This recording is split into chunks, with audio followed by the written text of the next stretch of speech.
Through out the tournament D1 মেনিয়াতে একটা ম্যাচও হারি নাই, সবগুলো ম্যাচ জিতছি অ্যান্ড ডমিনেটিংলি আমরা চ্যাম্পিয়ন হয়েছি। ফ্যামিলিকে দেখাইতে হবে যে না এটাও একটা ব্রাইট ফিউচার হতে পারে, আমি এটাকে আমার ক্যারিয়ার হিসেবে নিতে পারি। আপনার স্ট্রিমিং এ দেখা যায় আপনি আপনার টিমমেটদেরকে অনেক বকাঝকা করেন, অনেক শাসন করেন, এটা কেন? মানে এইটা হয়েছে কি, আমার কন্টেন্টটা ইউনিক হতে হবে। সিনিস্টার ওই জায়গায় গেছে, কিন্তু সে ডিজার্ভ করে যে হেডশট কিং আমার নাম নিতে বাধ্য হবে। 700 কন্টেন্ট আপলোড করার পর 1500 সাবস্ক্রাইবার হয়েছে 1.5 বছর। একটা বকা দেওয়ার জন্য আমাকে 20K টাকা সুপার চ্যাট করছে, যাতে আপনি আপনার টিমমেটকে বকা দেন। না তাকে যেন বকা দিই। What's up gamers, welcome to the ultimate gaming আড্ডা, next level gaming with Airtel. আজকে আমাদের সাথে আছেন দুজন গেস্ট, একজন MLBB থেকে, একজন পাবজি মোবাইল থেকে। বাংলাদেশের দুটো জনপ্রিয় গেম। MLBB থেকে আছে মোবাইল ম্যানিয়ার চ্যাম্পিয়ন টিমের প্লেয়ার আসিফ ওরফে ইলম্যাটিক।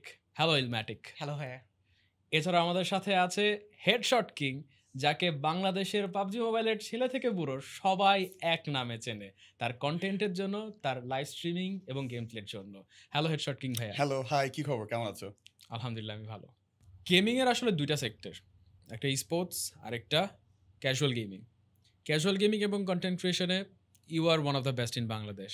অ্যান্ড যদি স্পোর্টসের কথা বলি তাহলে অলরেডি মোবাইল ম্যানিয়াতে you have proven yourself and you are from the champion team, you are the champion. অনেকেই থাকবে যারা এই পডকাস্টটা দেখার পরে, তোমাদের গল্পগুলো শোনার পরে তারা এই জায়গাতে আসতে চাবে, এবং তাদের জন্য সবচাইতে বড় যে বাধা হয় সেটা হচ্ছে তাদের ফ্যামিলিকে বোঝানো যায় না যে এই জায়গাতেও there is a bright future, right? So তোমাদের ফ্যামিলি তো ডেফিনেটলি সাপোর্টিভ ছিল নাকি? একদমই না। আচ্ছা, আমার ব্যাপারটা একটু অন্যরকম ছিল। আমি তো আইটিতে জব করতাম, ইতিমধ্যে বেশ কিছু জায়গায় আমার বলা হয়েছে।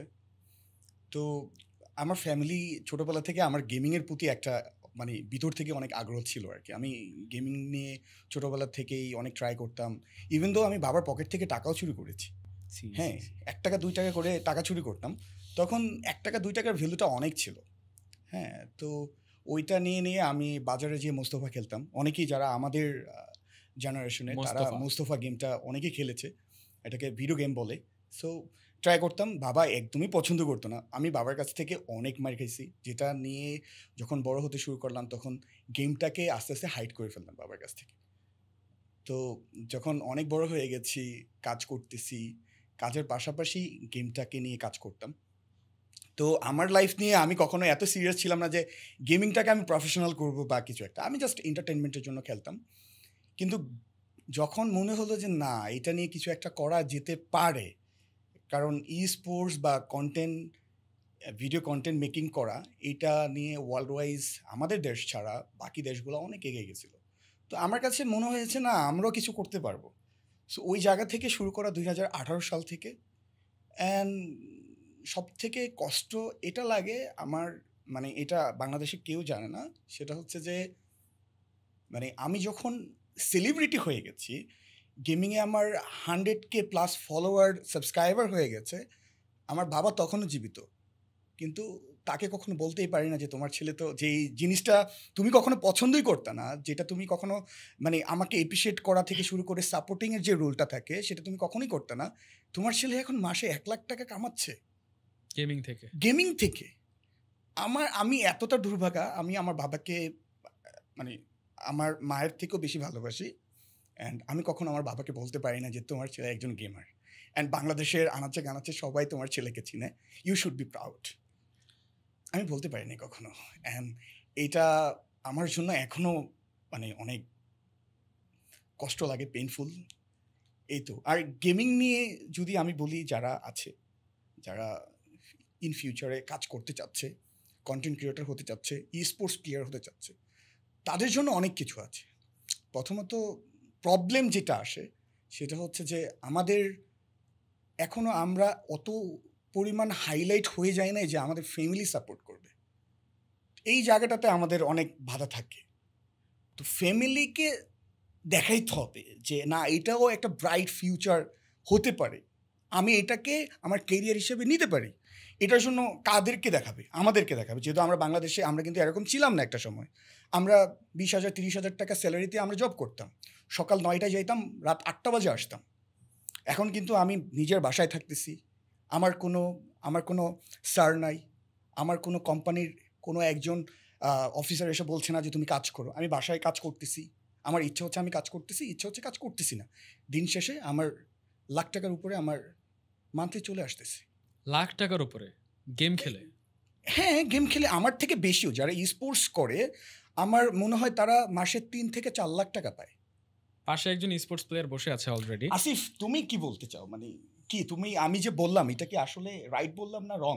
তুমি যদি একটু বলতে। অবভিয়াসলি স্পোর্টস প্লেয়ারদের জন্য এখন যেই একটা যুগ চলতেছে সেই হিসেবে তাদের ফিউচার অনেক ব্রাইট। তারা যদি proper marketing, proper content create করতে পারে, প্লাস যদি অডিয়েন্সের কাছে পৌঁছাইতে পারে, তারা যদি ওইরকমভাবে ব্লুম করতে পারে, তারা অবভিয়াসলি সাকসেসফুল হইতে পারবে। এখন প্রবলেমটা হচ্ছে কি যে আমাদের মতো স্পোর্টস প্লেয়াররা যারা আছে যে দেখা যায় যে আমরা প্রপারলি আসলে আমাদেরকে গাইড করার মতো কেউ নাই, যে কন্টেন্ট ক্রিয়েশন বা অন্যান্য কোনো মানে ইভেন্টে যাওয়া বা কোনো অন্য কোনো কীভাবে মানে অ্যাকচুয়ালি মানে ভিউয়ার্সের কাছে রিচ আউট করার মতো ওই যে একটা ওয়েটা আমাদের কাছে, সেটা ওই ওয়েটাতে গাইড করার মতো কেউ নাই আমাদের। তো এই আমাদের একটা গাইডেন্স দরকার অবভিয়াসলি, কমিউনিটি বা একটা বড় কোনো অর্গানাইজেশন বা এরকম যদি কেউ থাকতো আমাদের সেটা হলে আমাদের স্পোর্টস কিছু যেসব প্লেয়ার আছে তাদের জন্য খুব হেল্পফুল হইতো। তো পাবজি প্লেয়ারদের জন্য এটা খুবই সোজা, কারণ ওরা খুব সহজেই মানে যেহেতু ওদের কমিউনিটি খুবই বড়, তো ওদের জন্য ফেমাস হওয়া প্লাস কন্টেন্ট ক্রিয়েশনের ওদের কনজিউমারও বেশি, তো ওদের জন্য ধরতে গেলে খুবই সোজা কম্পেয়ার টু MLBB। আমাদের অলদো আমাদের প্লেয়ার বেস গ্রোয়িং হচ্ছে, কিন্তু ওভারঅল দেখা যাচ্ছে কি যে আমাদের কনজিউমাররা ওইরকম বাড়তেছে না, দেখা যায় ভিউয়ার ওইরকম বাড়তেছে না। আমাদের যেসব কন্টেন্ট ক্রিয়েটার আছে ছোটোখাটো বা বড়রাই যারা আছে, ওরাও ওইরকম স্কেল আপ করতে পারতেছে না অ্যাকচুয়ালি। তো ওই স্কেল আপটা আমাদের দরকার। হেডশট কিং ভাই অলরেডি লাখ লাখ টাকা ইনকাম করতেছে, রাইট? এবং সেইখানে পাবজি মোবাইলে তুমি যেটা বললা অনেক অডিয়েন্স, MLBতে এখনো এত অডিয়েন্স আসছে না, আমরা ওরকম কন্টেন্ট ক্রিয়েটার দেখতে পাচ্ছি না, ব্র্যান্ডসও কম, টুর্নামেন্টও কম। হোয়াট ডু ইউ থিঙ্ক, এটার রিজন কি, কারণটা কি? এটা হচ্ছে আই থিঙ্ক যে কোনো ভিউয়ারদের কাছে পৌঁছাইতে পারতেছি না আমরা, যে একটা টার্গেট অডিয়েন্সের কাছে আমরা পৌঁছাতে পারতেছি না প্রপারলি। আই থিঙ্ক যে আমাদের প্লেয়ার্স বাড়তেছে দিন দিন, কিন্তু একটা সার্টেন অ্যামাউন্ট অফ প্লেয়াররা ওরা একটা মানে লো টিয়ারেই আছে, মানে ওরা আর তারপরে যে প্রো লেভেলের যেই প্লেয়াররা আছে আমাদের, ওরা বিশেষ করে সমস্যাটা হচ্ছে কি মেনলি হলো আমরা খুবই বাহিরের দেশে কন্টেন্টগুলো কনজিউম করতেছি। দেখা যাচ্ছে যে আমরা ফলো করি ফিলিপিনো প্লেয়ার্সদের, আমরা ফলো করি ইন্দোনেশিয়ান প্লেয়ার্সদের। তো দেখা যাচ্ছে যে আমরা এইসব প্লেয়ারদের কন্টেন্টগুলো ফলো করতেছি ইনস্টেড অফ আমাদের দেশীয় প্লেয়াররা যারা আছে। তো বেশিরভাগ দেখা যাচ্ছে আমরা খেলাটা শিখতেছি ওদের কাছ থেকে, কারণ এটা হলো এই গেমটাতে ওরা ডমিনেন্স, স্কিল লেভেলে ওরা বেটার। হ্যাঁ, তো ওটার জন্য দেখা যাচ্ছে যে যারা প্রো সিনে আছে ওরা অবভিয়াসলি ওদের ওখানে ওই ফিলিপিনো অ্যান্ড ইন্দোনেশিয়ান প্লেয়ারদেরকে ওদের ফলো করতেই হবে নো ম্যাটার হোয়াট। কিন্তু দেখা যাচ্ছে যে যেহেতু ওরা স্কিল লেভেল ওয়াইজ আমাদের থেকে আগে আছে, তো বেশিরভাগই যারা প্রো সিনে ঢুকতে চায় বা স্পোর্টস প্লেয়ার হতে চায় ওরা প্রায় সময় ওদের দিকেই যায় আর কি। দেখা যাচ্ছে যে আমাদের যদি কোনো sports player, Bangladeshi sports player যদি কোনো কন্টেন্ট বানায় বা ভিডিও বানায়, ওইরকম ইনফরমেটিভ বানায়, ইন দি এন্ড অলধো কিছু লোকজন দেখবে, কিন্তু ওইটার এতটাও রিচ হবে না। আর দেখা যাচ্ছে যে প্লেয়ার বেজ যেহেতু খুব বড় একটা প্লেয়ার বেজ এখনও আছে যারা আসলে প্রো লেভেল যাচ্ছে না, বা ওরা জাস্ট ক্যাজুয়ালি খেলতেছে। তো ওই ক্যাজুয়াল প্লেয়াররা আসলে আর ওইরকম কন্টেন্ট কনজিউম করতেছে না, ওরা ওইরকম জাস্ট রেগুলারলি খেলতেছে, কিন্তু ইন দি এন্ড আসলে ওরা যে কীভাবে ইমপ্রুভ করবে বা ওইরকম ওদেরও গাইড করার মতো কেউ নাই, যে আচ্ছা আমাদের কাছে এই কন্টেন্ট ক্রিয়েটরটা আছে যে উনি আপনাকে এই জায়গায় এইটার জন্য হেল্প করতে পারবে, আপনার আইটেম বিল্ডিং, আপনার ম্যাক্রো ইমপ্রুভিং, আপনার টিমের সাথে কীভাবে খেলবেন, তারপর আপনার এমব্লেম সেন্সগুলা, যে আপনি কোন হিরোর জন্য কী এমব্লেম নেবেন। তো এরকম যে ভ্যাস্ট জিনিসপত্রগুলো আছে ওগুলো আসলে ওদেরকে গাইড করার মতো কেউ নাই। দেখা গেল যে বেশিরভাগই প্রো প্লেয়াররা এরকম ফিলিপিনো আর ইন্দোনেশিয়ান প্লেয়ারদের কন্টেন্ট কনজিউম করার কারণে বা বিভিন্ন প্রো প্লেয়ারদের ফলো করার কারণে দেখা যাচ্ছে যে বাংলাদেশি কোনো প্রো প্লেয়ার যদি কন্টেন্ট বানায়, তখন আসলে ওরা ওইরকম ইন্টারেস্টেড হচ্ছে না, বা হইলেও দেখা যাচ্ছে যে ওইরকম মেবি ওরা হেল্পফুল হচ্ছে না, বা তাদের কাছে ভালো লাগতেছে না। রায়হান ভাই আসিফ- মনে হয় কিছু বলতে চায়। আসিফ, আমি একটু থামাই তোমাকে। ব্যাপারটা হচ্ছে কি যে আমরা যখন স্টার্ট করেছিলাম পাবজি মোবাইল 2018 সালে, আমার পার্সোনাল আমার লাইফ স্টোরিটা যদি বলি, আমি 700 কন্টেন্ট আপলোড করেছিলাম আমার ইউটিউব চ্যানেলে। 700। তো আমার সাবস্ক্রাইবার কত হয়েছিল জানো? 1500। 700 কন্টেন্ট আপলোড করার পর 1500 মাত্র সাবস্ক্রাইবার 1500 হয়েছে 1.5 বছর। একটা কমিউনিটি মানে অডিয়েন্সকে গ্রিপ করা, মানে তুমি বললা তুমি কন্টেন্ট আপলোড করলা আর অডিয়েন্স এসে তোমার কন্টেন্টটা লুফে নিল, এত ইজি যদি হতো তাহলে আমরা এখানে বসে বলতেছি যে আমি মাসে 1 লাখ টাকা কামাচ্ছি, তাহলে আদার্স পার্সন কি করবে? আমার থেকে আরও ওয়েল নোন মানুষ তো আছে, তাই না? আমার থেকে আরও ইন্টেলিজেন্ট মানুষ আছে, তাহলে তারা চিন্তা কেন করতেছে না? যদি বিষয়টা এত ইজি হতো। এখানে প্রফেশনাল চিন্তা করতে হবে যে আমি শুধু ই স্পোর্টস প্লেয়ার। তুমি দেখো আমাদের ক্ষেত্রে দেখো, ফিনিক্স তুমি এটাতে মনে হয় একমত হবা, আমাদের যারা ই স্পোর্টস প্লেয়ার আছে তারা গেমিংটাকে নিয়েও কিন্তু কাজ করতেছে, লাইভ করতেছে, ইভেন কন্টেন্ট ক্রিয়েশন, কন্টেন্ট করতেছে। তারপর ওরা কিন্তু ফ্যান্সদের সাথে কানেক্ট হচ্ছে, দিনে একবার হলে কানেক্ট হচ্ছে। এতে করে কি হয় যে তার ফ্যান ফলোয়ারদের সাথে বন্ডিংটা কেমন সেটা কিন্তু দেখা যাচ্ছে। তো তোমাদের যেই ব্যাপারটা, তোমরা এই জায়গাটাতে পিছিয়ে আছো। তোমরা বলতেছো যে কন্টেন্ট দিচ্ছ ওটা দেখতেছে না, তারপরে আমাদের বাংলাদেশি অডিয়েন্স শিফট হয়ে যাচ্ছে ফিলিপাইন্স বা আদার্স যে কান্ট্রিগুলো আছে সাউথ এশিয়াতে, তাদের কন্টেন্টগুলো দেখতেছে। তোমাদেরগুলো দেখবে কি করে? তোমরা তো দিচ্ছ না। পাবলিক যেটা ডিমান্ড করতেছে সেটা তো তোমরা দিচ্ছ না। তোমরা আগে দাও, তারপর আসলে চিন্তা করবা যে না কিছু একটা হচ্ছে কি হচ্ছে না। আমার মনে হয় এই জায়গাতে আসলে পাবজি মোবাইল কমিউনিটিও একটা সময় সাফার করতো। অনেক সাফার যখন করছে। তুমি আমারটাই দেখো না, তুমি আমারটা দেখো, 700 কন্টেন্ট, 700 কন্টেন্টে মাত্র 1500 সাবস্ক্রাইবার, মানে এরকম। তারপরে হেডশট কিং হয়ে ইউ ওঠা। রিমেম্বার দ্যাট এরা যখন বাংলাদেশের সবাই ডায়নামোর কন্টেন্ট দেখতো, Exactly. মর্টালের কন্টেন্ট দেখতো, তখন হেডশট কিং কে কেউ দেখতো না, কেউ দেখতো না। তখন নট Apollo অনলি Gaming কেউ হেডশট দেখতো না। কিং, কাউকে দেখতো না। সিনিস্টারও তখন ছিল না, কেউ ছিল না। তখন মানুষ মর্টালকেই মনে করতো হি ইজ দ্য বেস্ট, বিউ কে মনে করতো he is the best. But exactly after 1 tournament or 2 tournament, যখন ইন্টারন্যাশনাল স্টেজে একটা আইডল আসলো, তখন আইএনএস অনেক ভালো করলো, তখন সেখানে ব্যাড ড্রেভ, কাপসি অনেক ভালো করলো। ওদের দিয়ে কিন্তু শুরু, ওদের দিয়ে ইন্টারন্যাশনাল শুরু। টুর্নামেন্টটা ওদের হ্যাঁ, দিয়ে শুরু। তারপরে হয়েছিল। দুবাইতে যখন গেল একটা টিম, যখন সেখানে A1 স্পোর্টস আসলো, তখন ধীরে ধীরে ধীরে ধীরে কিন্তু এখানে আসলো। আমার মনে হয় এমএলবিবিতে একটা টিমের ইন্টারন্যাশনালি খুব ভালো করা উচিত, এবং সেখান থেকে যদি একটাও আইডল আসে তাহলে বাকিরা তাকে আইডলাইজ করতে পারবে এবং তাকে এক্সাম্পল সেট করে আমার মনে হয় বাকিরা স্বপ্ন দেখতে পারবে। এখন আসলে যদি আমি স্বপ্নটা রাখি যে ফিলিপাইনের প্লেয়ারদেরকে আমি ফলো করব, এবং আমি আগেই মনে করে নিচ্ছি যে আমি তো ওদের মতো পারি না, এক্স্যাক্টলি, তখন আসলে একটু ডিফিকাল্ট কাজ করাটা। সো একটু ইন্টারন্যাশনাল টুর্নামেন্টের পয়েন্ট অফ ভিউ থেকে আসি, have you ever played any international tournament? আমার ফিজিক্যালি ওইরকম কোনো ইন্টারন্যাশনাল টুর্নামেন্ট খেলা হয় নাই, বাট অনলাইনে খেলা হয়েছে। যেটাই হলো আমরা নেপালের এগেনস্টে খেলছিলাম। নেপালের যে টিমটা ছিল সেটা হলো খুব রিসেন্টলি, আমরা যখন তাদেরকে ফেস করি খুব রিসেন্টলি তারা ইন্টারন্যাশনাল খেলে আসছে। তো ওরা অলরেডি ওয়াইল্ড কার্ডে ডিসেন্ট একটা স্ট্যান্ডিংয়ে ছিল, কিন্তু ওরা ইন্ডিয়ান আর তার পরে স্টেজে যাইতে পারে না, কিন্তু still they had the upper hand যে ওরা ইন্টারন্যাশনালে গেছে। বাট বাংলাদেশের তুলনায় আমরা কোনো এই পর্যন্ত ওইরকম ভালো কোনো ইন্টারন্যাশনালে স্ট্যান্ড আউট করতে পারি নাই। তো ওদের সাথে আমাদের খেলা পড়ছে একটা বাংলাদেশ আর নেপাল মিলে একটা একটা মিউচুয়াল টুর্নামেন্ট হয়েছিল ওইখানে। তো ফাইনালে আমরা ছিলাম বেস্ট অফ 5-এ। আমরা তাদের কাছে হারছি হলো 3-2-তে স্কোর ছিল। আমরা খুবই ফাইনাল ম্যাচে আমরা একটু ফাম্বল করছি, বাট আপনারা যদি স্কোরটা দেখেন 3-2, লাস্ট ম্যাচটা যে কোনো কারোর হইতে পারতো, ওদের হয়ে গেছে। ওরা ভালো খেলছে ডেফিনেটলি, ওরা ভালো প্লেয়ার, কিন্তু বই করছে যে আমাদেরকে যদি আরেকটু টাইম দেওয়া হইতো। ওই টাইমে আমাদের জাস্ট D1 শেষ হয়েছে আমাদের লাস্ট যেই D1 ম্যানিয়া কাপ, তারপরে আমি ওদের মোবাইল ম্যানিয়া, তারপর থেকে আমরা তাদের সাথে খেলছি। তো আমাদের টিমটা ক্রিয়েট হয়েছিল জাস্ট 2 থেকে 3 মান্থ আগো। তো আমাদের কাছে আসলে ওইরকম সিনার্জি বিল্ডিংটাও ছিল না যে একটা প্রপার টাইম পাইছি আমরা একটা ফুল টিম নিয়ে একটা ইন্টারন্যাশনাল ম্যাচ খেলার মতো। হ্যাঁ, আমি যেটা বুঝতে পারছি এই জায়গাতে আমরা আসলে একটা টিম নিয়ে প্রপারলি গ্রাইন্ড করার সময়টা পাচ্ছি না, লং টাইম আমরা প্র্যাকটিস করবো সেই সময়টা পাচ্ছি না, এবং প্রপার টুর্নামেন্ট পাচ্ছি না। Have you ever heard about engage?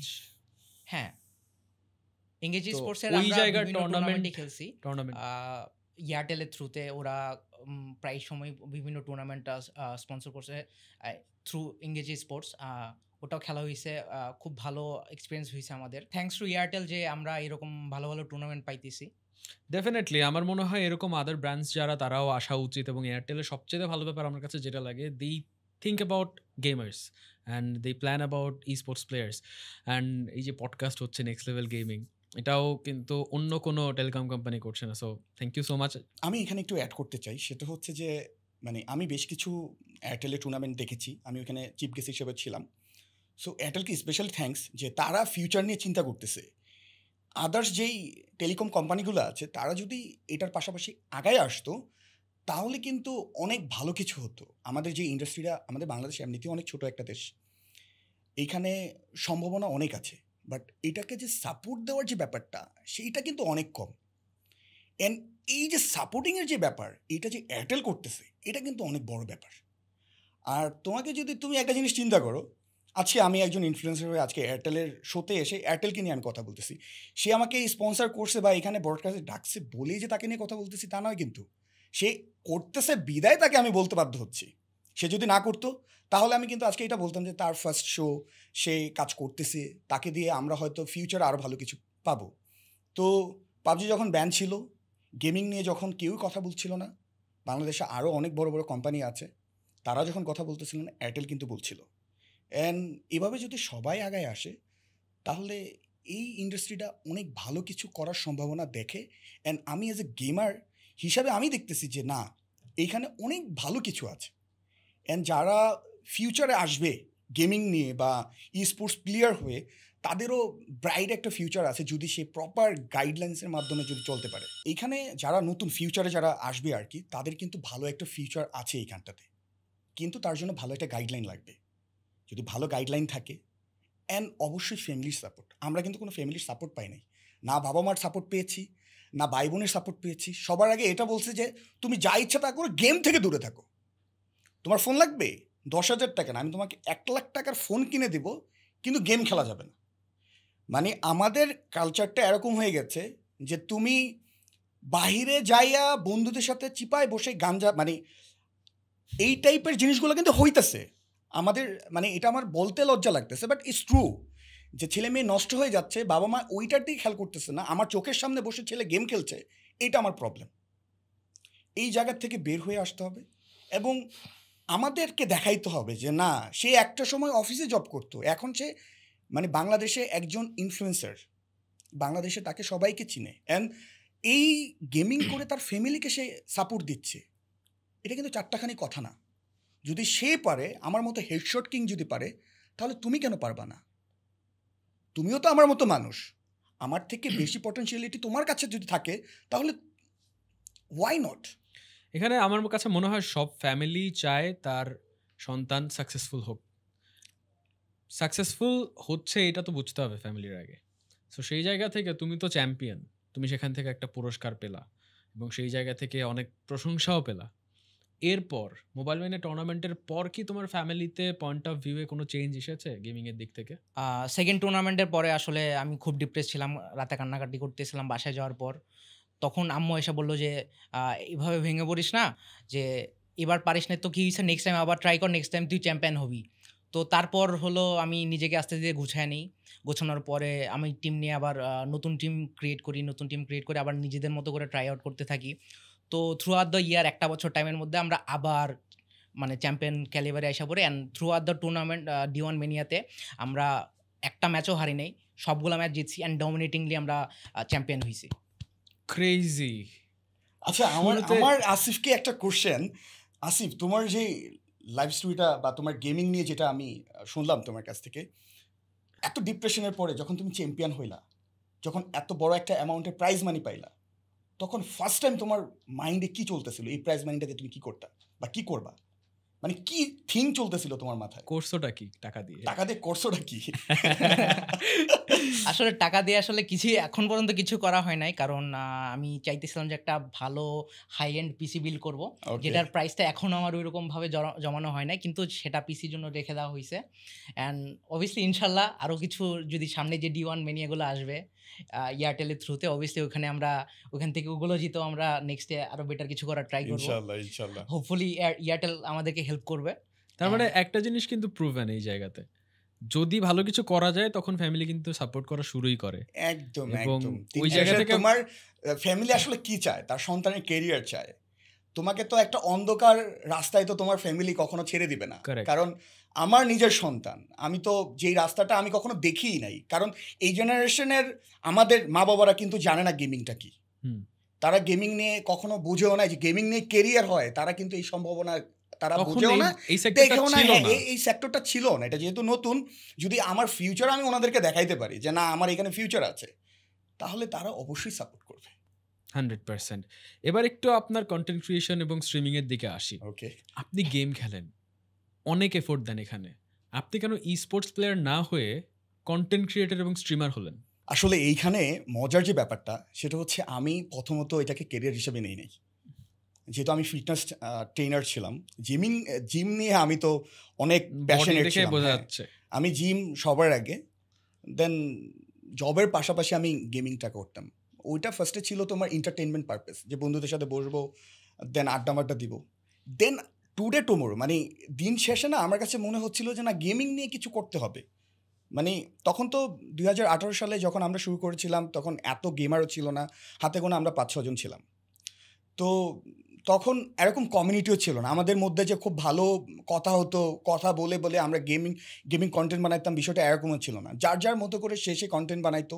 তো আমার কাছে তখন মনে হয়েছে যে না আমার আসলে বাংলাদেশ গেমিং কমিউনিটির জন্য কিছু করতে হবে, মানে ওই টাইমটাতে। তো আমি ভাবছি কি যে ই স্পোর্টস তখন কিন্তু ছিল না, তখন হালকা পাতলা আমরা রুম টুম খেলতাম রাতে 10টার দিকে, এই টুর্নামেন্ট না, কাইন্ড অফ ক্লাস টাইপের, হ্যাঁ এইগুলা থাকতো। বাট এইটা নিয়ে যে অনেক বড় কিছু হবে এরকম থিঙ্ক করি নাই, কারণ আমি যেহেতু জব করতেছি জিমে, তারপরে ই স্পোর্টসে যদি আমি যাই তাহলে আমার জন্য অনেক বড় একটা চ্যালেঞ্জ হয়ে যাবে। তো আমি ভাবছি যে কন্টেন্টে থাকি, লাইভ করি, জব করতেছি, জিম করতেছি, চিল মোডে আছি, হ্যাঁ। তো ওইটার পাশাপাশি কন্টেন্ট ক্রিয়েটার, টাকা হলে আসলে না, কারণ আমার লাইফ অলরেডি সেট, ওইটার থেকেই আর কি পিছিয়ে যাওয়া। তারপরে আমি যখন অডিয়েন্সের সাথে কানেক্ট হইলাম তখন আমার কাছে মনে হচ্ছিল যে না এটা বেস্ট, কারণ অডিয়েন্সের সাথে কানেক্ট হওয়ার যে ব্যাপারটা, যে মজাটা, এটা প্রথমত কিন্তু ই স্পোর্টসে ছিল না। এখন যেরকম সিনিস্টাররা আছে বা ই স্পোর্টস প্লেয়াররা অনেকেই লাইভ করতেছে, তখন কিন্তু কেউ লাইভ টাইপ করতো না, সবাই অফলাইনেই গেমটাকে করতো, গেমটাকে কন্টিনিউ করতো। তো ওই জায়গার ক্ষেত্রে আর কি আমি বেছে নিয়েছি যে না আমার অডিয়েন্স লাগবে, আমার ভাই এই মানে বন্ধুদের সাথে চিল করবো, মজা করবো একটু। এটা আমি কিন্তু এখন যেভাবে কথা বলতেছে আমি কিন্তু স্ট্রিমে একদমই এরকম না। আমার স্ট্রিমিং যারা দেখে তারা আমাকে অন্যরকমভাবে চিনে বা জানে, বাট আমি স্ট্রিমিং লাইফ আর আমার রিয়েল লাইফ দুই ক্যারেক্টার। যদি হেডশট কিংকে রিয়েল লাইফে দেখে বলবে যে আরে এরা তো স্ট্রিমিংয়ে দেখতেছি অন্যরকম, রিয়েল লাইফে পাইতেছি অন্যরকম, মানে মিলাইতে পারবে না আমাকে। আপনার স্ট্রিমিং এ দেখা যায় আপনি আপনার টিমমেটদেরকে অনেক বকাঝকা করেন, অনেক শাসন করেন, এটা কেন? মানে এইটা হয়েছে কি, আমি তোমাকে বলি, মানে আমার কন্টেন্টটা ইউনিক হতে হবে। ফার্স্ট অফ অল ইউনিক না হইলে ভাই তোমারে দেখবে না। এখন মনে করো যে আমাকে অনেকে এসে বলে যে আমার ফেভারিট প্লেয়ারকে, ই স্পোর্টসে যদি আমি বলি ভাই সিনিস্টার, কারণ সে এটাকে অর্জন করছে, ঠিক আছে। আমার মতো একজন কন্টেন্ট ক্রিয়েটার কাছ থেকে সিনিস্টারের নাম বের করা চারটাখানি কথা না, ঠিক আছে। তো সিনিস্টার ওই জায়গায় গেছে, কিন্তু সে ডিজার্ভ করে যে হেডশট কিং আমার নাম নিতে বাধ্য হবে, আমি এটা ডিজার্ভ করি। তো আমার ফেভারিট প্লেয়ার সিনিস্টার। তো এখন ঘটনা হয়েছে কি যে আমি যদি সিনিস্টারের মতো স্টাইলে কথা বলি বা গেম খেলি বা আমার লাইফটা কন্টিনিউ করি, বা বাংলাদেশের জনপ্রিয় স্ট্রিমার অ্যাপোলো আমি বলতে পারি, নুব্বোস আছে, অর্পণ আছে, তাদেরকে যদি ফলো করে আমি যে তোমাদের মতো আমি স্ট্রিম করবো আজকের থেকে, তাহলে অডিয়েন্স কি পাচ্ছে? অডিয়েন্স কিন্তু সেম জিনিসটা পাচ্ছে। তাহলে আমাকে কেন দেখবে, অ্যাপোলোকে কেন নয়? এই জন্য আমি ডিফারেন্ট কিছু করতে চাইছি, যে ইউনিক করি। আর আমার স্ট্রিমে কিন্তু অডিয়েন্স বকা দেওয়ার জন্য আমাকে টাকা দেয়। এখন তো গেমিং একটু খুব মানে আমাদের তো এখন সার্ভাইভাল টাইম যাচ্ছে, বাট যখন একদম পিকে ছিলাম আমার মনে আছে আমার একটা বকা দেওয়ার জন্য আমাকে 20K টাকা আমাকে সুপার চ্যাট করছে, যাতে আপনার টিমমেটকে বকা দেন। না তাকে যেন বকা দিই, তাকে যেন বকা দিই। মানে ইন্টারেস্টিং ব্যাপার হচ্ছে আসিফ, তুমি চিন্তা করো যে একটা ছেলেকে বকা দেওয়ার জন্য আমাকে 20K টাকা সুপার চ্যাট, ক্রেজি। হ্যাঁ, তো আমার ফ্যান বেসটা হচ্ছে এরকম। বাট আমি যেটা করি আমি এই ব্রডকাস্টে বলি, অনেস্টলি বলতেছি, জাস্ট এন্টারটেনমেন্ট পারপাস। এটা সিরিয়াস নেওয়ার মতো কিছু নাই, আমার টিমমেটরাও জানে। কারণ সবাই কিন্তু পাবজিতে যারা খেলে সবাই ভালো একটা ফ্যামিলির থেকে আসে, কারণ 1 লাখ 1.5 লাখ টাকার ডিভাইস ছাড়া পাবজি মোবাইলে আমাদের সাথে খেলাটা সো টাফ। তো তারা ভালো একটা ফ্যামিলির থেকে আসে, তো যে কাউকে তুমি চাইলে বকা দিতে পারো না। তো সে বোঝে, সে জানে যে ভাইয়া জাস্ট আমাদেরকে আদর করে, আদরের সময় আদর, শাসনের সময় কাইন্ড অফ বড় ভাইয়ের মতো আমি।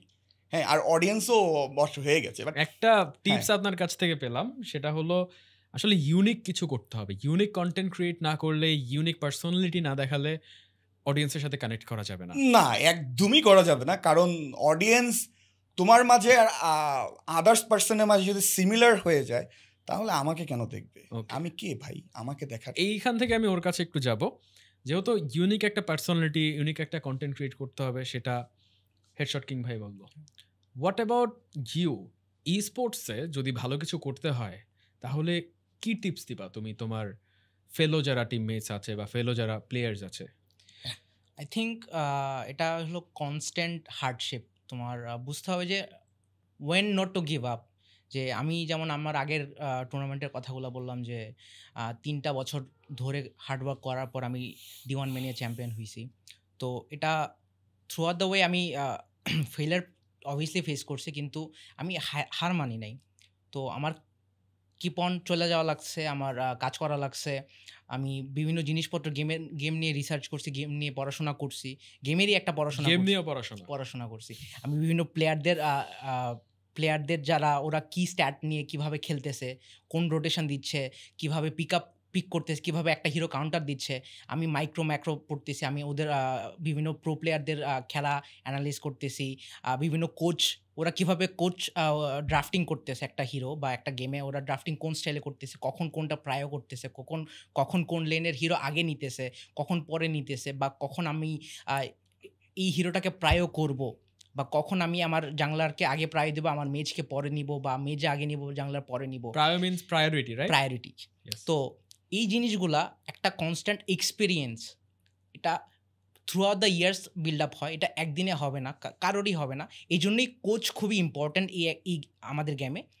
তো টু বি অনেস্ট, বাংলাদেশে ওইরকম কোনো বিল্ড আপ কোচ নাই।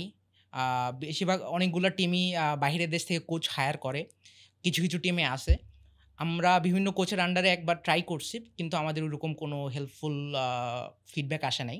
তো আমরা চেষ্টা করছি, নর্মালি আমার টিমে আমি কোচ করে থাকি। তো আমার টিম ওভারঅল আমার আন্ডারেই ওইরকম একটা ভালো ফিডব্যাক পাইছে, প্লাস দে ট্রাস্ট মি। আমি একটু অ্যারোগেন্টও বলা যেতে পারে যখন জিনিসটা এরকম কোচিং স্টাফে যখন আসে আর কি, যে আমি একটু বড়াই করেই বলি যে I am the best drafter in this Bangladesh, and আমার থেকে বেটার ড্রাফটার বাংলাদেশে নাই। অ্যান্ড একটু আমরা নিজেরাই বলি, আমি হয়তো বা ওইরকম অন্যান্য টিমের কাছে যা বলি না, কিন্তু আমি যখন মানে আমার প্লেয়ারদের সাথে যখন আমি খেলি আর কি, তারপর বিশেষ করে যে যখন আমি নতুন প্লেয়ারদেরকে যখন কোচ করি, যে আমার টিমে সব প্লেয়াররাই কিন্তু ভালো প্লেয়ার, মানে ওইরকম ওভার রেটেড না যে সবাই আসলে ভালো খেলতো তারপর সবাই আসছে একসাথে হয়ে আমরা টিম ক্রিয়েট করছি, এরকম না। তো দেখা গেল যে আমরা 2-3 জন আগে ভালো খেলতাম, ওরা নিচে, এখন আমাদের একটা লেনে হিরো প্লেয়ার লাগবে। তো সে একটু আন্ডার রেটেড, কিন্তু আই ওয়াজ লাইক যে আচ্ছা ওকে নেই, ওর উপর ওকে ফিডব্যাক দিয়ে ওকে হেল্প করি, ওকে রোটেশনগুলো ফিক্স করার ট্রাই করি, দেখি ও পারে কিনা। তো টাইম দেওয়া লাগছে, টাইম ইনভেস্ট করা লাগছে, এবং ওই প্লেয়ারের কাছ থেকে ডেডিকেশনও পাওয়া লাগছে যে ও আসলে চায় কিনা যে ওইরকম বেস্ট হইতে। So he gave is all. তো ওইটার পরে আসলে ওর জায়গাটা ধরে রাখতে পারছে যে আমরা কন্টিনিউয়াসলি সেম লাইন আপনি খেলতেছি। অ্যান্ড ইভেন দো কিছু কিছু টিম ডিসঅ্যাগ্রি করবে যে আমাদের কিছু কিছু প্লেয়ার হয়তো বা ওইরকম ডিজার্ভিং না, বাট ইন দি এন্ড আমি বলবো যে এটা কখনোই একজন প্লেয়ারকে নিয়ে না। যদি এটা একজন প্লেয়ারের হইতো তো ও একাই ক্যারি দিতে পারতো, এটা ও একাই 1v5 করতে পারতো।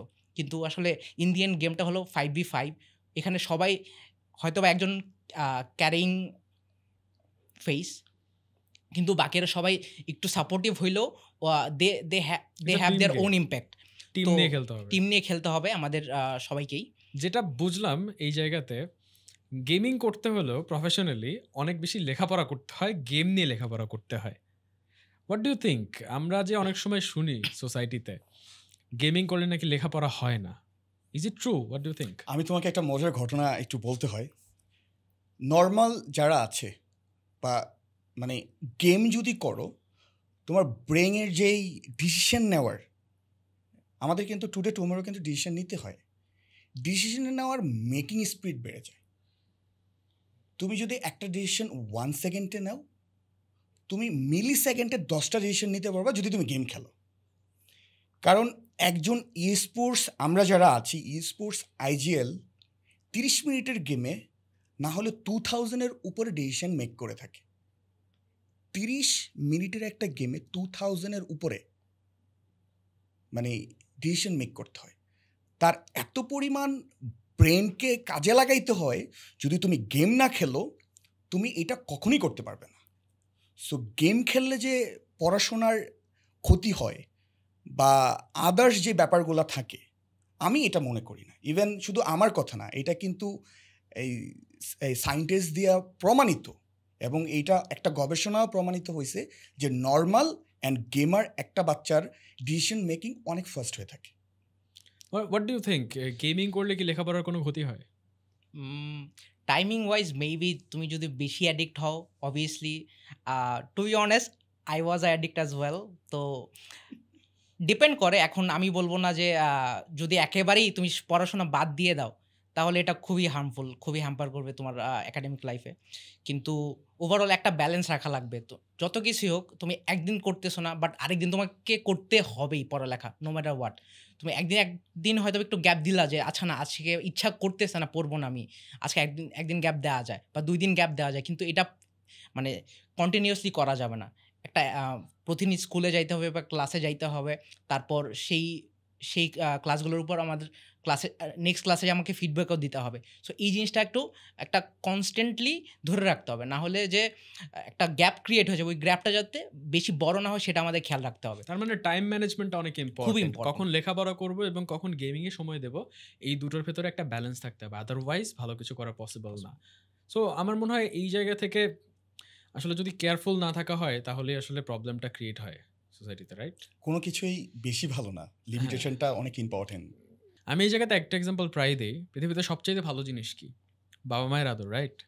কিন্তু সেই বাবা মায়ের আদরও যদি বেশি হয়ে যায় তখন কিন্তু সন্তান নষ্ট হয়ে যায়। বাবা মায়ের আদর অতিরিক্ত হলে যদি সেটা নেগেটিভ হতে পারে, তাহলে গেমিং অতিরিক্ত হলে ডেফিনেটলি সেটাও খারাপই হবে। আসিফ, তুমি তো একজন স্পোর্টস প্লেয়ার। একজন স্পোর্টস প্লেয়ার আসলে কোন কোন জায়গা থেকে আর্ন করতে পারে? আই থিঙ্ক আমাদের মেইন যে আর্নিং পয়েন্টটা সেটা হচ্ছে টুর্নামেন্ট খেলে। তারপর যদি কোনো টিমের আন্ডারে খেলে থাকি, সেই টিম আমাদেরকে স্যালারি দিবে। তারপর বিভিন্ন ব্র্যান্ড ডিলস আছে, বিভিন্ন কোম্পানি থেকে বা বিভিন্ন স্পন্সর থেকে আমাদের ব্র্যান্ড ডিল আসতে পারে। আরেকটা আছে হলো যদি কোনো স্পোর্টস প্লেয়ার কন্টেন্ট ক্রিয়েট করে, সে যদি কন্টেন্ট বানায়, সেখান থেকে সে যেই অ্যাড রেভিনিউ বা বিভিন্ন ফেসবুক থেকে যদি সে আর্ন করতে পারে, সেগুলো আর কি। তো এসবের মধ্যে আমি এখনও সবগুলো অপশন এক্সপ্লোর করি নাই। আমাদের জন্য mainly sponsor team and tournament খেলেই যা হয়। আমাদের ওরকম ব্র্যান্ডিং প্লাস বা আমার ওরকম কোনো কন্টেন্ট ক্রিয়েট করা হয় নাই।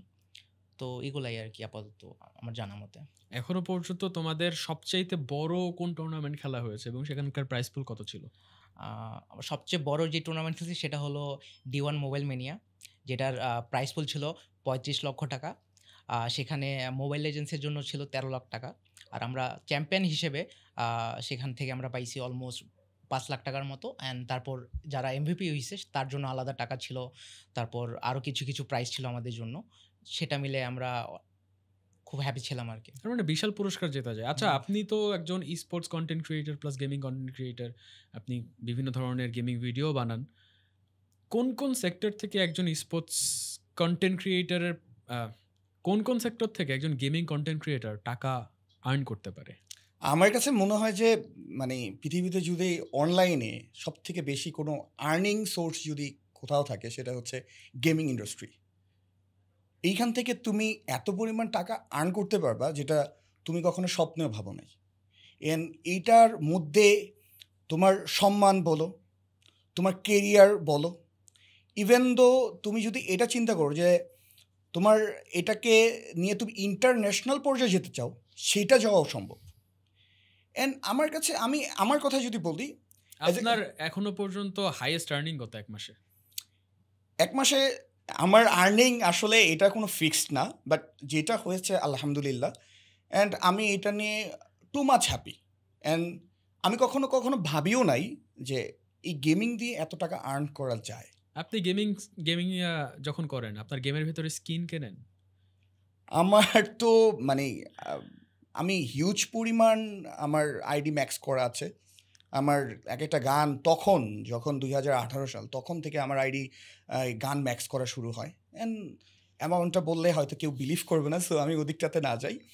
বাট আর্নিং আলহামদুলিল্লাহ। অ্যান্ড সব থেকে যদি content creator as a gaming content creator আর ই স্পোর্টস প্লেয়ারের মধ্যে তুমি ডিভাইড করো যে এদের মধ্যে সব থেকে আর্নিং কাদের হয়, যদি ধরো যে একটা ইন্টারন্যাশনাল প্লেয়ার শুধু মান্থলি একটা টিম থেকে মান্থলি স্যালারি স্টার্টিং হয় 1 লাখ। মানে নর্মাল যদি ইন্টারন্যাশনাল একটা প্লেয়ার যদি নর্মাল কোনো টিমের হয়ে খেলে তার স্টার্টিং প্রাইসটাই শুরু হয় 1 লাখ থেকে। অ্যান্ড সব থেকে যারা একদমই মানে চ্যাম্পিয়ন লেভেলে খেলে তাদের বার্ষিক আয় 1 কোটি টাকারও বেশি। 1 কোটি শুধু স্যালারি।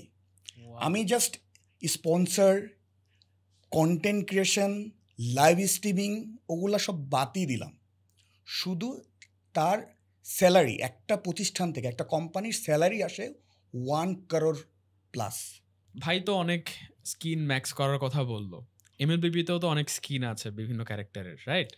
সেই জায়গা থেকে তুমি ইন গেম কারেন্সি কিভাবে কেনো? মোস্টলি ফ্রম কোডা শপ, যেখান থেকে খুব ইজিলি করা যায়। আমার ম্যানেজার আছে বা ভাই আছে, বড় ভাইদের বললে ওরা করে দেয় আমাকে, বা আমিও মাঝে মাঝে করি। কিন্তু আমার বেশি একটা করা লাগে না। আমি দেখা গেল যে কিছু কিছু আমাদের ইন গেম কারেন্সি টুর্নামেন্ট হয়, তো সেখান থেকে জিতার পর আসলে আর আমাদের বেশি একটা কিনা লাগে না, আমরা ওখান থেকেই পাই, তো ওখান থেকে ইউজ করা হয় আর কি। কিন্তু যদি বাই চান্স কোনো দিন লাগে বা প্রয়োজন হয় সেখান থেকে আমরা হলো কোডা শপ থেকে নেওয়া হয়। কোডা শপের কিন্তু আরেকটা সুবিধা আছে, এয়ারটেলে জাস্ট মোবাইল ব্যালেন্স দিয়েই ইন গেম কারেন্সি কিনে নেওয়া যায়। এমএলবিতে আছে, সেখান থেকে কয়েকদিন পরে পাবজি মোবাইলেও আসবে। তাই সিরিয়াসলি? ইয়েস, এবং মোবাইল ব্যালেন্স দিয়ে, মানে মোবাইল ব্যালেন্স দিয়ে আমি ইউসি পারচেজ করব? কিছু লাগবে না। ইয়েস, ইউসি পারচেজ করব এয়ারটেলে। থার্ড কোনো পার্টির কাছে যাওয়া লাগবে না? না, কোনো থার্ড তাহলে আমার আইডি ব্যান ইস্যু ওগুলার যে রিস্কটা যে থাকে ওইটাও থাকবে না? ওই রিস্কও থাকবে না, কোনো সমস্যা থাকবে না। এবং এখানে আরো একটা বড় ব্যাপার, এখানে ট্যাক্সটাও থাকবে, সো এখানে কোনো প্রবলেম থাকবে না, কোনো রিস্ক নাই, একদম hassle free. Just keep some balance in your Airtel account and সেই এয়ারটেল সিম থেকে ইজিলি কোডা শপে skin, in game currency, in game coin purchase করা পসিবল। ওয়াও। মোবাইল লেজেন্ডসে মাঝখানে অফিসিয়াল টুর্নামেন্ট ছিল, 2024-এ আমরা দেখলাম অফিসিয়াল টুর্নামেন্ট থেকে ধীরে ধীরে মন্টুন সরে আসছে। এইটা কি ই স্পোর্টসের জন্য একটু নেতিবাচক হয়ে যাচ্ছে না? হ্যাঁ, অবশ্যই। কারণ আমরা যেসব স্পোর্টস প্লেয়াররা আছি, যখন আমরা অলমোস্ট 1 বছর ধরে কোনো অফিসিয়াল টুর্নামেন্ট খেলতে পারতেছি না। আমাদের যে অপরচুনিটিসগুলো ছিল যে ইন্টারন্যাশনাল আমরা যাবো, আমাদের সেই অপরচুনিটিসগুলো আসতেছে না। তারপর আরও যেসব যে আমাদের ইনকামের ব্যাপারগুলোও যে আমরা বা বিভিন্ন ব্র্যান্ড ডিলস বা স্পন্সর যে আমরা বিভিন্ন টিম থেকে পাবো, তারাও চায় যে তাদের কোনো একটা টিম তাদেরকে ইন্টারন্যাশনালি নিয়ে যাবে বা রিচ আউট করবে। তো তারা সেখানে চায় যে তাদের টিমের নেমগুলো থাকুক। কিন্তু আসলে যদি আমরা সেই ইন্টারন্যাশনাল টুর্নামেন্টগুলো খেলতে পারতাম, সেক্ষেত্রে আমরা তাদেরকে রিপ্রেজেন্ট করতে পারতাম, যেটা হচ্ছে না। আর এটার জন্য কমিউনিটির অনেক কিছুই দায়ী, যেটা আমাদের ফিক্স করা উচিত খুব তাড়াতাড়ি। অ্যান্ড হোপসো যে খুব তাড়াতাড়ি আমাদের ইন্টারন্যাশনাল টুর্নামেন্টগুলো ফেরত আসবে আবার, যেখানে আমরা ইগারলি খেলতে চাই আর কি। সৌদি আরবে ই স্পোর্টস ওয়ার্ল্ড কাপ অনুষ্ঠিত হতে যাচ্ছে, সেই ই স্পোর্টস ওয়ার্ল্ড কাপে কি তাহলে আমাদের যাওয়ার কোনো উপায় নেই? ওই প্ল্যাটফর্ম যদি আমরা পাই তাহলে অবভিয়াসলি সম্ভব। আর আমরা যদি হার্ডওয়ার্ক করি, আমাদেরকে কেউ থামানোর কথা না। আপনার কি মনে হয় বাংলাদেশ আসলে ই স্পোর্টসে কত দূর এগোতে পারে? না, বাংলাদেশে তো অলরেডি আমরা ভালো করতেছি, আমরা ইন্টারন্যাশনাল লেভেলে খেলে আসতেছি। এখন গভর্নমেন্টের সাপোর্ট লাগবে, আমাদের অডিয়েন্স সাপোর্ট আলহামদুলিল্লাহ, এটাতে কোনো জড়তা নেই। কিন্তু তুমি পার্শ্ববর্তী দেশগুলোতে যদি দেখো, ইন্ডিয়া বলো, নেপাল বলো, পাকিস্তান বলো, তাদের কিন্তু গভর্নমেন্ট সাপোর্টটা হিউজ।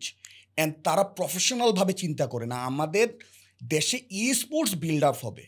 নট অনলি যে লাইক পাবজি মোবাইল এইটাই না, মানে ই স্পোর্ট যত গেম আছে সবগুলা গেমকে নিয়ে তারা কাজ করে, এবং তাদের কিন্তু বার্ষিক একটা রেভিনিউ টার্গেট থাকে। অ্যান্ড আমি যদি আমার মনে আছে পাবজি যখন ব্যান হয় ইন্ডিয়াতে, সেটাকে রিপ্লেস করে আসে বিজিএমআই শুধু ইন্ডিয়ার জন্য। আর ওই বছরে গভর্নমেন্ট টার্গেট করে যে আমাদের 1 বছরে রেভিনিউ আর্ন করতে হবে ই স্পোর্টস থেকে $10 billion। অ্যান্ড সৌদি আরবে আমাদের এই কিছুদিন আগে আমাদের একটা ওয়ার্ল্ড কাপ হলো, সেটাতে 660 কোটি টাকা প্রাইস পুল ছিল, বিশাল অ্যামাউন্ট। তুমি একটা জিনিস এবং চিন্তা করো, স্পোর্টস থেকে আসলে রেমিটেন্সও পাওয়া পসিবল। সো আমার মনে হয় যদি আমরা সোসাইটি থেকে, অথরিটি থেকে, গভর্নমেন্ট থেকে প্রপার সাপোর্টটা পাই তাহলে আসলে অনেক বেশি গ্রো করা সম্ভব। এইখানটাতে হিউজ পরিমাণ সম্ভাবনা আছে। এবং আমি আজকে এয়ারটেলের থ্রুতে এটা বলতে চাই, যদি গভর্নমেন্ট আমাদের প্রতি একটু সহানুভূতি দেখায়, আমাদেরকে যদি একটু সাপোর্ট করে, তাহলে আমরা যেভাবে ক্রিকেট লাল সবুজের পতাকা বিশ্ব দরবারে উঠাইছে, ফুটবল যেভাবে উঠাইছে, সেভাবে আমরাও শুধু একটা A1 না, আমরা এরকম 10টা টিম ইন্টারন্যাশনাল লেভেলে খেলে আমাদের ফ্ল্যাগটাকে উঠাইতে পারবো। অ্যান্ড আমি বলতেছি আমার কাছে প্রাউডের মোমেন্ট, কারণ আমি একজন গেমার হয়ে, আমি একজন স্পোর্টস প্লেয়ার হয়ে এই যে তাদের সাথে যে আছি, এই যে ব্যাপারটা, এটা আসলে আমি বলে বুঝাইতে পারবো না।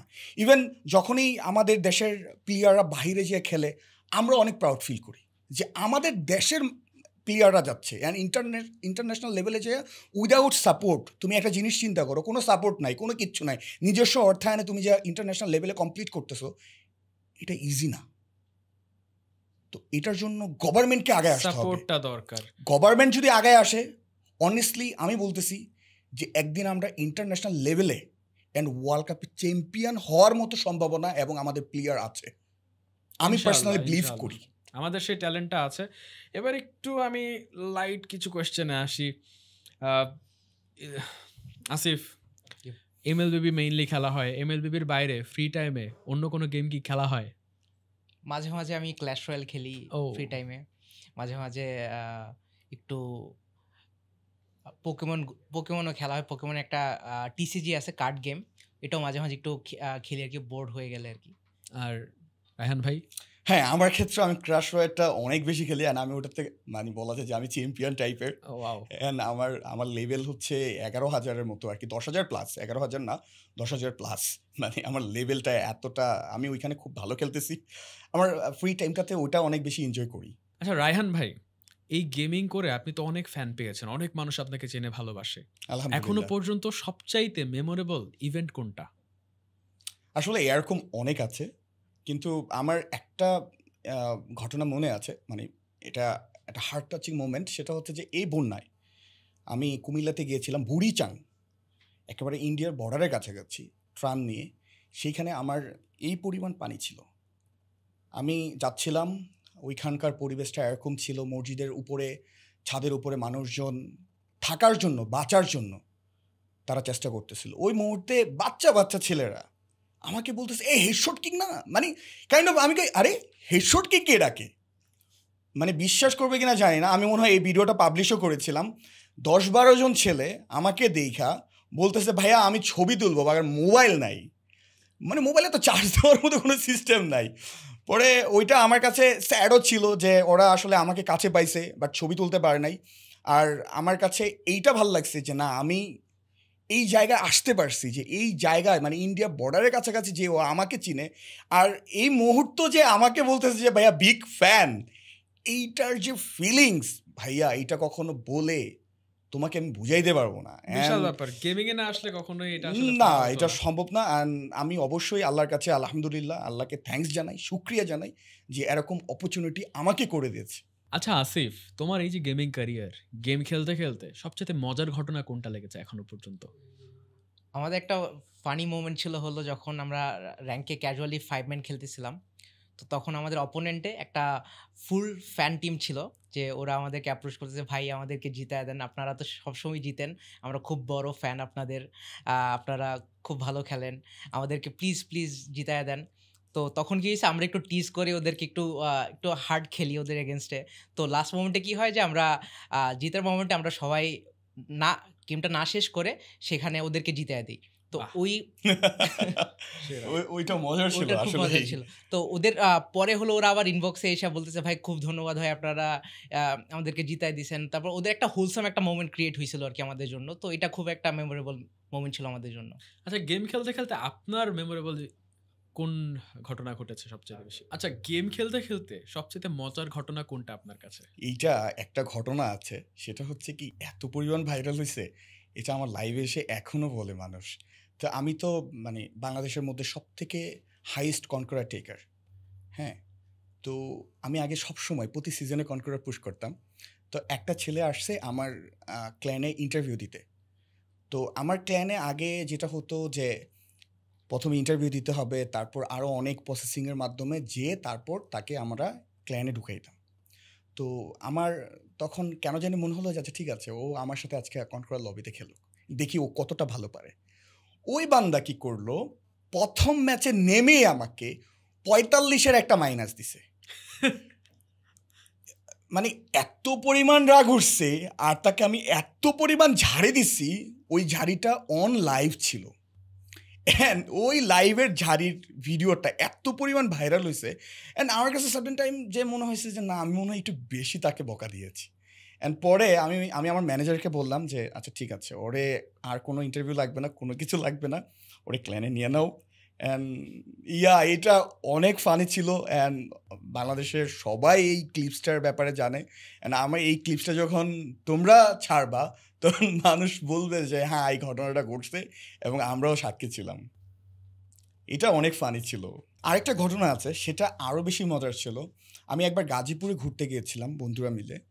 তো ওই টাইমটাতে আমি গাজীপুরে ঘুরে যখন বাসার দিকে আসব, তখন আমার একটা ফ্রেন্ড বলতেছিল যে এই মোহনার একটা জায়গা আছে গাজীপুরের অনেক দূরে। তো যখন আমরা প্রাইভেট কার দিয়ে আসতেছিলাম, একটা ছেলে আমাকে দেখে বলতেছে এ শুটকিং ভাইয়া। তো আমি ভাই মানে ফ্রেন্ডদের সাথে কানেক্ট করতে অনেক বেশি ভালোবাসি। তো আমি ড্রাইভারকে বললাম যে গাড়িটা থামাও। পরে আমি গাড়ির থেকে নেমে যে ওরে মানে জাস্ট বুকে নিলাম, কারণ একটা মানুষকে সে গাড়িতে রানিং দেখে চিনে ফেলছে। তো চিনে ফেলার পরে আমি নামলাম, নেমে ওর সাথে হাই হ্যালো করলাম। অ্যান্ড সে জাস্ট অবাক যে একটা সেলিব্রিটি মানুষ, আমি বললাম আইসা আমাকে বুকে নিচ্ছে। মানে সে অ্যাপ্রোচ করার আগে তাকে আমি অ্যাপ্রোচ করে দিয়েছি। পরবর্তীতে বলতেছে ভাইয়া 5টা মিনিট দিবেন, আপনি যদি দাঁড়ান তাহলে আমাদের অনেকগুলো ফ্যান্স আছে, আপনার ফ্যান্স আছে, তাদেরকে আমরা ডাকি, আপনাকে দেখার অনেক শখ। তা আমি বললাম যে আমি তো রাইট নাও গাড়িতে আছি, আমার বন্ধুরা সবাই বসে আছে, আমরা মোহনার দিকে যাচ্ছি। এটা আমার এক্স্যাক্টলি আমার মনে নাই, ওই মানে এইখান থেকে মনে করো যে আরও 15 কিলোমিটার দূরে যাচ্ছি, গাজীপুরের বাইরে চলে যাচ্ছি আর কি।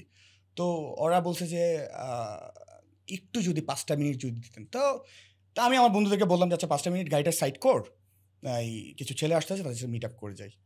তো আমি 10 মিনিটের মতো ওয়েট করছি, তারা আসতে পারেনি। তো আমি খুব কাইন্ড হার্টের হয়ে বললাম যে ভাইয়া কিছু মনে করো না, আমার বন্ধুরা তো আছে, আমি যদি একা থাকতাম তাহলে আমি ওয়েট করতাম, যেহেতু ফ্রেন্ডসরা আছে আমি চলে যাই, তোমাদের সাথে আবার কখনো একদিন দেখা হবে। সে বললো যে ওকে ভাইয়া, খুব আপসেট হয়ে ওকে ভাইয়া বলে চলে গেছে, মানে আমরা চলে আসছি। তো যেটা ঘটছে যে আমি কিন্তু তাকে স্টানের কথাটা বলে আসছি। অ্যান্ড ওইখানে যে আমরা অনেকক্ষণ ঘুরে দেন আমি একটা রেস্টুরেন্টে ঢুকছিলাম। ওইখানে একটা স্টানের মধ্যে তো কত রেস্টুরেন্ট থাকে, তারা করছে কি 15-20 জন এইখান থেকে ওই জায়গায় গেছে।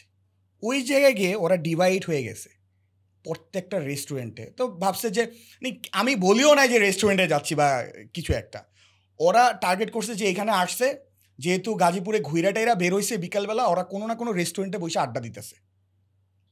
তো ওরা সবাই মিলে টিম হয়ে প্রত্যেকটা রেস্টুরেন্টে যে সার্চ করতেছে। পরে আমাকে একটা রেস্টুরেন্টে যে পাইছে, আমি জাস্ট অবাক। আমি দেখে তো খুঁজে বাইর করছে, আমি জাস্ট অবাক। অ্যান্ড আমি পাইলে কেমনে, ভাইয়া আপনি আসছেন আমাদের এলাকায়। আমি বললাম এইটাও তোমাদের এলাকা? না ভাইয়া এইটা তো আমাদের এলাকাটা, এটা গাজীপুরের বাইরে, বাট আপনি আসছেন এই জন্য আমরা আসছি। আমি পাইলে কিভাবে? আমরা এইভাবে টিম হয়ে খুঁজে বের করছি আপনাকে। এই যে মোমেন্ট, এটা আমার লাইফে আমার ফ্যান্সরা আমাকে যেটা দিছে, আল্লাহর কাছে শুকরিয়া বইলে আমি শেষ করতে পারবো না। হ্যাঁ, আমি আলহামদুলিল্লাহ যেখানে যাই, আমার হেটার্স আলহামদুলিল্লাহ, আমি হেটার্সদেরকে অনেক বেশি ভালোবাসি, অ্যান্ড হেটার্সদেরকে আমি বকা দিতে অনেক এনজয় করি, বাট আমি সিরিয়াসলি করি না, বাট এন্টারটেনমেন্ট পারপাস আমি করি, এটা মজা পাই। অ্যান্ড আমি আমার ফ্যান্সদেরকেও বকা দিতে আমি সেই মজা পাই, অ্যান্ড তারা আমাকে ইনফ্লুয়েন্স করে যেন তাদেরকে বকা দিই আমি। হ্যাঁ, তো তাদের সাথে আমার বন্ডিংটা অনেক স্ট্রং, অ্যান্ড এটার জন্য আল্লাহর কাছে শুকরিয়া। বন্ধুরা, মিশন কমপ্লিট ফর টুডে। দেখা হবে নেক্সট লেভেলে নেক্সট এপিসোডে। Till then keep gaming, keep winning, GG।